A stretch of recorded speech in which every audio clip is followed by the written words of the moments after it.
Welcome back to the morning show here on Arise News. It's now time to link up with our Arise Abuja studio for a chat with Issa Aremu, member of the National Institute, member of the National Executive Council of the Nigerian Labour Congress, and Vice President, Industrial Global Union. Comrade Issa Aremu, good morning and welcome to the morning show. Good morning, comrade. Good morning, sir. Comrade, are you with us? Yeah, good morning, Ruben. I hope you are hearing me. Good morning. Yes, we're hearing Ruben, you. Leila, and Antonio. I want to say Happy New Year. Yes, same to you. We are just having interaction for the first time. Thank you. Good to see you. Well, let's start with a story that is on the front page today.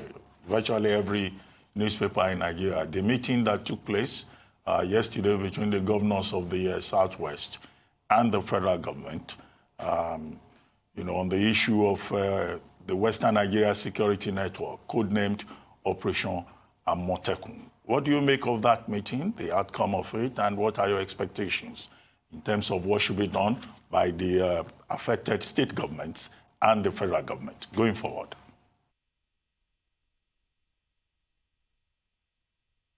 Well, thank you, Ruben. I think it's quite significant that reason has prevailed, and it's quite commendable that both the federal government and the states of the Southwest, they are now meeting, engaging in robust dialogue. I think that's the way it should be, and let me use this opportunity to say that the intervention of the national leader of APC, Bola Ahmed Tinubu, is quite significant because he called for genuine dialogue between the federal and the states, that are concerned about this regional security initiative. And I think that's the way it should be. I'm quite excited to read this morning that the two parties are now finding a common ground. That's the benefit of dialogue. Dialogue means the act of thinking together. So instead of the 2 weeks long diatribes, we are now having robust dialogue. So I think better late than never. Thank you. No, but just before you go, when initially that Operation Amotekun was launched, you were quoted in the papers as having said the Southwest governors were trying to introduce state police through the back door. Have you now, revised your position in that regard, given the developments in the last 2 weeks? No, I haven't. Now we're having, what the dialogue has given us now is that we're now, whatever the initiative you want to bring in, you are doing so through the open front door, not through the back door. I think we should move forward to, I've told you several times, Ruben, on this platform that we need quality control of our democratic process. We have to, it has to start with policy making instead of shock therapy approach to policy, immediate effect. I think we need a gradually participatory, democratic decision-making process. And Nigeria has signed on to Sustainable Development Goals, of 2030. I think Goal 17 deals with partnership, that you can't initiate policy on your own, in your own island. You need to engage, you need to let people understand what is going on. And I'm happy that now we're having robust partnership. And that's exactly the alignment raised first to say, wait, what's all this initiative all about? If the federal government is also not clear, I'm very sure even the citizens of some of those states, they were not clear. Maybe things are getting clearer now. You don't have initiatives on critical issues of security without legal backing, What is the legislative framework, whether it's going to be state by state or it's going to be co-state together? And I've always said so, regions are not known to our constitution. We only know states, today of the federation. People may have nostalgia to return us back to the region, but we must get there first based on consensus. For now, we have states of the federation. And anything you want to, any policy you want to initiate must go through the state assembly. The bill must be passed. There should be first reading, second reading. There will be public hearings. in which all stakeholders will be able to discuss robustly. So I think the new development only confirms the point we raised from day one. All those questions that I ask, which is about what will be their roles, the roles of the new security outfit. Are they for intelligence gathering? Will they carry arms? Are the new recruits, going to be trained, properly well trained? What will you pay them? Don't also forget that I'm a member of National Executive Council of NSC. Whoever you are going to employ, you must make sure they obey the national minimum wage, and in particular, if you are going to have armed recruits, that will handle security, you need to motivate them beyond minimum. Those are all critical issues that we need to discuss. And let me also say on the last note that it's okay we have the states of the federation, but we also have a federal republic, and citizens are everywhere. I was impressed 2 weeks ago, the governor of Ekiti, he was also the chairman of Governors Forum, Kayode Fayemi. He made a case of citizenship based on residency, not indigenship. That's fantastic. Now, if you have that kind of vision, that kind of policy, which of course El-Rufai is already implementing in Kaduna, does it mean that security outfit will be open to all residents, regardless of whether they are indigenous there? Those are critical issues, which are already coming out with the engagement with between the federal government and the states. But what I want to say on the last note on this point is that I thought this should have been done more proactively, not after so much of diatribes, rather than dialogue, exchange of unnecessary hurt. I think we've really had a big storm, in a teacup. I think we should take governance seriously.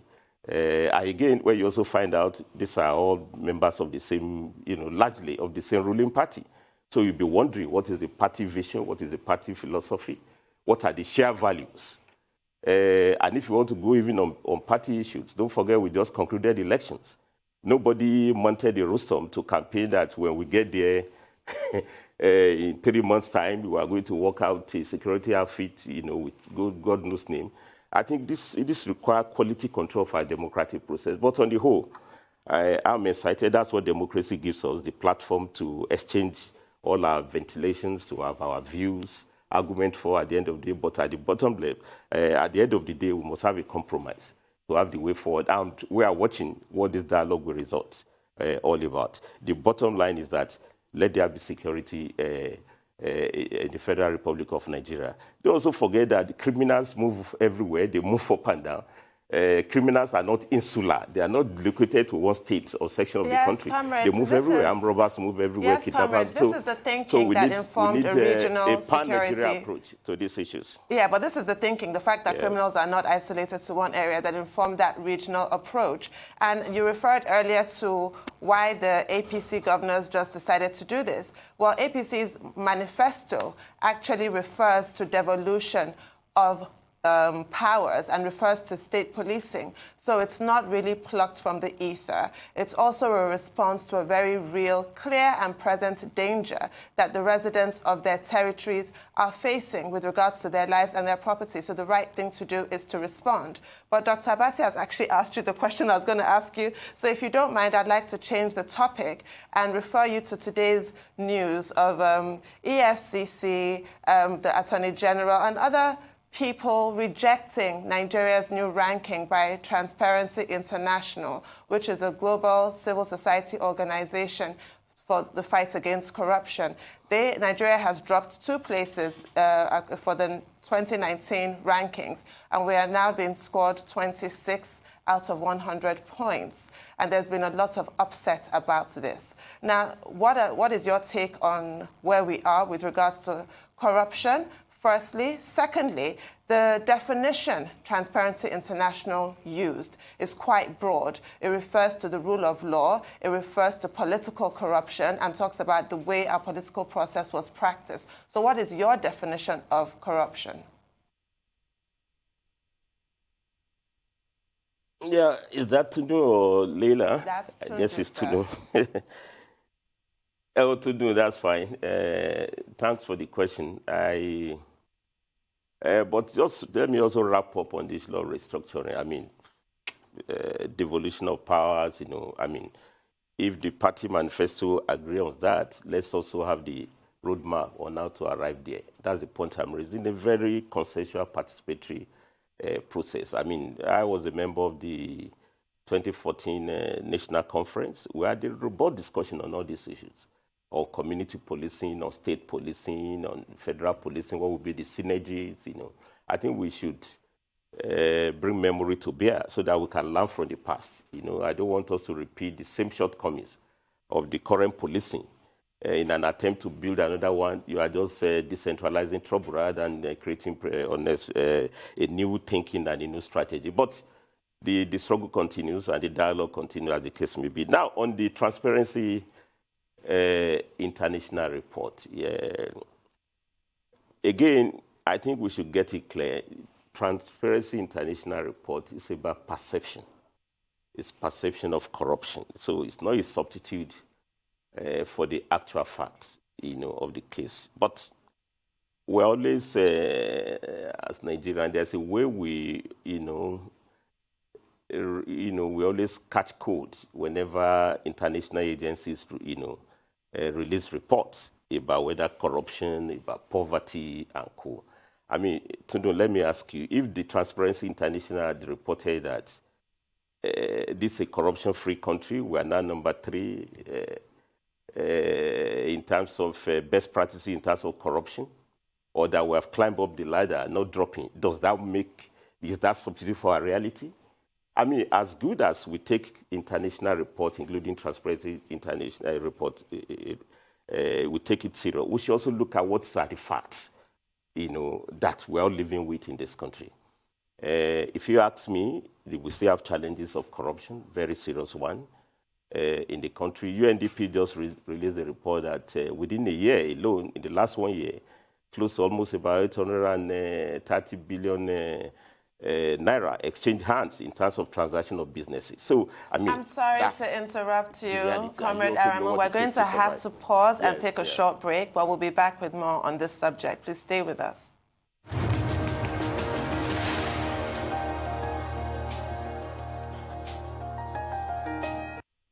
Welcome back to the morning show here on Arise News. Comrade Issa Aremu, member of the National Institutes, member of the National Executive Council of the Nigeria Labour Congress, and also Vice President of Industrial Global Union, is still here with us in our Abuja studio, looking at a number of issues. Thanks for staying on the program, sir. Before we went on a quick commercial break, you were talking about the latest ranking that Tundu had mentioned with regards to Transparency International. So do go on, sir, and conclude your thoughts on that. And afterwards, I'll pose a question to you with regards to the current UK-Africa, or rather the UK-Africa summits that just happened. Yeah, thank you, Tundu. So as I was saying, I mean, what we cannot deny is that in spite of the challenges that we are facing with corruption, we should also not forget, and we can't deny the fact that there has been a very renewed activism, both at the level of the executive and judiciary, to confront corruption frontally. You know that late December, there was this landmark judgment by Justice Oluremi Oguntoyibo, on it was a judgment arising from the suit filed by SERAP, the Socio-Economic, Accountability Project group, which went to court to compel the governors who are collecting, humongous pensions, after retirement. I mean, that was a landmark judgment, and that tells you that judiciary is not joining the executive to fight corruption. You also know that as I'm talking to you here, not less than 6 or 7 governors, former governors, are now in prison on account of corruption. Regardless of their party affiliation. So whether Transparency International says or not, we know there's corruption here, but it's also significant that both the executives, in this case, the agency that fighting corruption, the EFCC and ICPC, are frontally taking off corrupt elements in our society, and they're fighting. So I think why the Transparency International report, gives the perception of our ranking in global index, I think the reality should be the one that we should be debating extensively. And I think, for me, corruption remains a big problem because the money stolen will not be made available for infrastructural development, will not be made to pay minimum wage, which is my constituency. The money stolen will not be made to provide education and health. So it's in our best interest to confront corruption. But what you cannot deny is that AFCC has done very good jobs. Almost about 1,000 cases have been prosecuted with a lot of convictions that have taken place. And I think what we need to do is to get key into that as much as possible. So I don't want to over-dramatize the Transparency International report. You also said so, I mean, in your question, that the criteria are so elastic that you'll be wondering. Maybe it's also the time for us to be assessing and be ranking the criteria being used by Transparency International. Well, it was quite broad for a reason as well. What I want we to did say only is that drop by one ranking compared to last year. But for the sake of time, let's move on and also discuss the UK-Africa Summit, which there's a lot to talk about in that regard. Now, of course, as we already know, relations have shifted over time. Western relationships with Africa are not as strong as they used to be, and the East has now become more of a force across Africa. Now, with Brexit happening, we already know that the UK are looking for their new partnerships, new relationships, and new allies, and they're looking towards Africa, which Boris Johnson nicely pointed out at the start of the summits earlier on this week. But can a summit like this really solve this problem that we're talking about? Or rather, I wouldn't necessarily use the word problem, but can a summit like this really serve as a change when it comes to UK and Nigeria relationships, let alone UK-Africa relationships? To begin with, only 21 African countries were invited out of over 50 African countries, which is suggestive that maybe the UK is not looking all around Africa. We can start there. And I believe there's also a lot of history that's underlying that people have not forgotten about. A lot is coming back up this year with 50 years again after the Civil War being marked. Even earlier on this morning, I was reading an article that was written by Frederick Forsyth in The Guardian with regards to the UK's role with the Biafran War, etc. And there's a lot that hasn't been discussed. What is your view with regards to UK-Nigeria relationships currently and what we came back with after the UK-Africa Summit? Well, I've also said so on this platform that it's time that after almost 100 years of independence, well, effectively 60 years now, because most African countries got independence late 70s and of course early 60s. You know, Nigeria is marking 60 years of independence today. So if you can wrap it up, this is more or less the last quarter. We're almost century old with independence. I think it's time for us to overcome the hangovers of colonialism, and we don't need to replace that with neo-colonialism. What I'm saying here is that, at the risk of sounding quite ideological, I think we need to be pragmatic as Africans. We need to be clear about what is our interest. You know, one thing that really struck me about the UK-African Summit is that it followed the same new fashion in which, you know, developed countries of the world, we summon African leaders. You know, there is China African Summit, there is India African Summit, and of late, Turkey African Summit, Japan African Summit, you know. I mean, it's good. Africa must engage with the world, you know. We must engage in terms of investment, in terms of transfer of capital and skills, you know. We must also trade with all parts of the world. That's significant. But we've just also signed the African Continental Trade Agreement. You know, I thought we have resolved that more than ever before. We need to change the pattern of trade. We need to look inward because Africans, the level of trade within ourselves is extremely, very miserably low. We still follow the whole neo-colonial pattern in which we export raw materials to Europe and bring back finished goods. We say we must beneficiate with our goods. You know, that was the promise of the African Continental Trade Agreement. And I thought African leaders should have a lot of activism along this line, without ignoring our relationship with other parts of the world. But as you said, Leila, I mean, look at the numbers. African countries, almost about 52 or 54 countries, only 21 were invited to the table, to the dinner, and you'll be wondering what are the criteria for that selection. So it's already very divisive, by concept. And when I look at some of the numbers, I mean, it's more promissory notes rather than substance in terms of direct investment. I mean, UK is putting £2 billion, that's even far less than, what China had put on the table, India had put on the table in terms of investment for Africa. And of course, it has also not reversed the unequal trade agreement, a relationship that we have with UK. So what I'm saying here is that as much as we should engage with the world, including UK, I think what is clear is that we must make sure that the relationship is equal, it's mutually benefiting, and we should replace unfair trade with fair trade. And I think today African countries should be talking of having access to European market, including British market, but that would require initiative on our own.